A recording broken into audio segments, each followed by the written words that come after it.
Bradford is a city in England famous for many things. Fast food, fast cars, and fast aunties running in the park.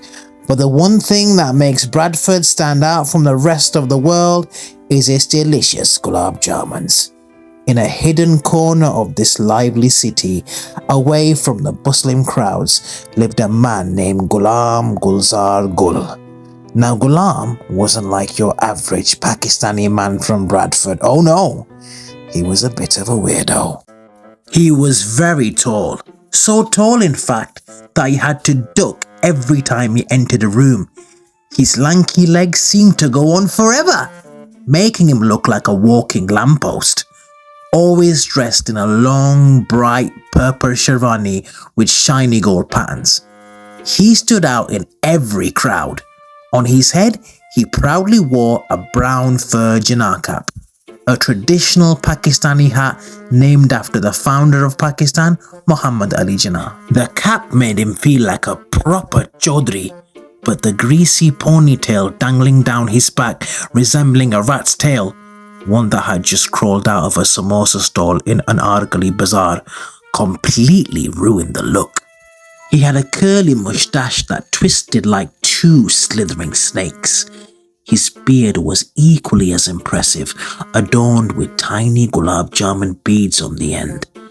Every time he smiled, his 24-karat gold tooth sparkled whenever it caught the light. His eyes gleamed behind round-rimmed glasses, which were always perched at the very tip of his nose, ready to fall off at any moment. His long, spindly fingers were always busy, whether he was twirling his moustache, adjusting his hat, or tapping out a rhythm on his knees. He wore a white shalwar known as a pajama beneath his purple sherwani, and on his feet were curly shoes known as khuse. Even with all this, Ghulam still looked like a classic Bollywood villain from the 90s, the kind you would see twirling his moustache whilst gloating and loudly saying, "Mogambo khush hua." Mogambo is pleased at the most inappropriate of times.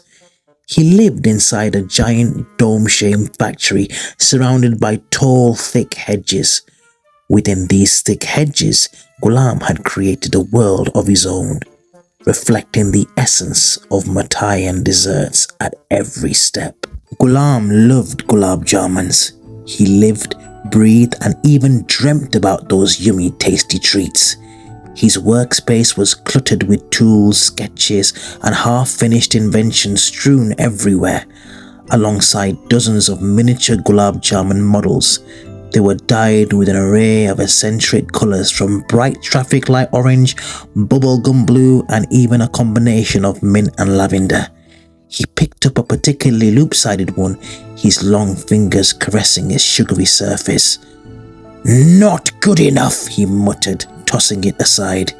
"It must be perfect." His mind drifted back to his childhood when he was just 6 years old and he first tasted a perfectly made gulab jamun at his Uncle Arif's wedding. The taste was unforgettable, instantly igniting an obsession within him. The sweet and syrupy flavour offered him a comfort he had never known before.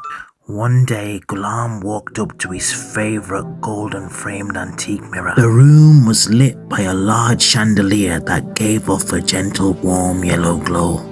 Ghulam grinned in a way that could frighten little children.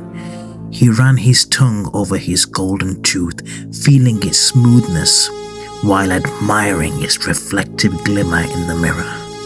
Proudly, he asked the mirror, "Who is the king of gulab jamuns?"